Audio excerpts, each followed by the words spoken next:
படத்தில் நிழலற்ற பகுதியின் பரப்பளவு காண்கன்னு சொல்லியிருக்காங்களா? இப்போ ஷேட் பண்ணியிருக்க பகுதியோட பரப்பளவு கேட்டிருக்காங்க. இப்போ இதில் என்னென்ன ஷேப்ஸ் இருக்குது? இங்கே வந்து ஒரு முக்கோணம் இருக்குது. இது வந்து செவ்வகமா?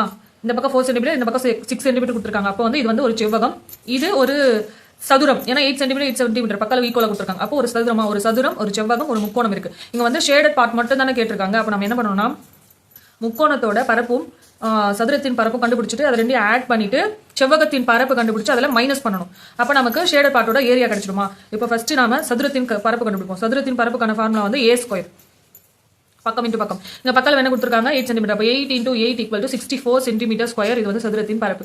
நெக்ஸ்ட் செவ்வகத்தின் பரப்பு கண்டுபிடிக்கணுமா? செவ்வகத்தின் பரப்புக்கான ஃபார்முலா L × B. இங்க L ஓட வேல்யூ 4 × B ஓட வேல்யூ 6 சென்டிமீட்டர் கொடுத்துருக்காங்களா?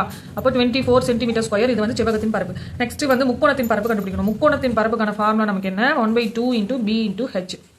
இங்க வந்து நமக்கு B ஓட வேல்யூ தெரியும். இங்க இருந்து இது வரைக்கும் அடிப்பக்கமா இந்த முக்கோணத்துக்கு அடிப்பக்க வேல்யூ என்ன? இங்க 8 சென்டிமீட்டர்னா அப்ப இங்க 8 சென்டிமீட்டர் தானே. அடிப்பக்கம் வந்து 8 சென்டிமீட்டர்.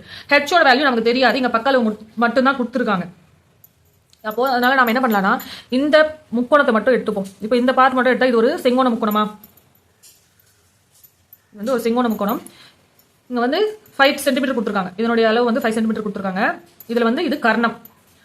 இது வந்து கர்ணமா? நெக்ஸ்ட் இங்க அடிப்பக்க அளவு நாம என்னன்னு பார்க்கணும். இதுல இங்கிருந்து இது வரைக்கும் 2 சென்டிமீட்டர் கொடுத்துருக்காங்க. இது மொத்தம் 8 சென்டிமீட்டர். இங்கிருந்து இது வரைக்கும் 2னா அப்ப இங்கிருந்து இது வரைக்கும் இன்னும் ஒரு 2 சென்டிமீட்டர் இருக்குமா? அப்ப 2 + 2 4 சென்டிமீட்டர்.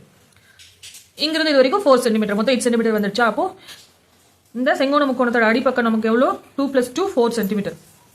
இப்போ நமக்கு அடிப்பக்கம் தெரியும், கர்ணம் தெரியும். இப்போ பித்தாகரஸ் தேற்றம் யூஸ் பண்ணி இப்போ எதிர்பக்கம் என்னன்னு கண்டுபிடிக்கணும். இதை வந்து நம்ம எக்ஸ்னு எடுத்துப்போம். எதிர்பக்கம் ஸ்கொயர் பிளஸ் அடிப்பக்கம் ஸ்கொயர் = கர்ணம் ஸ்கொயரா? இங்க கர்ணமோட வேல்யூ என்ன? 5 ஸ்கொயர் 5. அதாவது 5 ஸ்கொயர் = அடிப்பக்கம் வந்து 4 ஸ்கொயர் பிளஸ் எதிர்பக்கம் நம்ம கண்டுபிடிக்கணும் x ஸ்கொயர்னு எடுத்துப்போம். அப்போ x ஸ்கொயர் = 25. இந்த 16 ஈக்குவல் இந்த பக்கம் போச்சுன்னா -16 ஆயிடும். அப்போ x ஸ்கொயர் = 9. x ஓட வேல்யூ 3 சென்டிமீட்டர். x ஓட வேல்யூ 3 சென்டிமீட்டரா? அப்போ இதனுடைய உயரம் வந்து 3 சென்டிமீட்டர். இப்போ இந்த முக்கோணத்தின் உயரமும் கண்டுபிடிச்சாச்சு, அடிப்பக்கமும் தெரியுமா? அடிப்பக்க வேல்யூ என்ன? 1/2 × 8 × உயரம் வந்து 3 சென்டிமீட்டர். இப்போ இதை கேன்சல் பண்ணா என்ன கிடைக்கும்?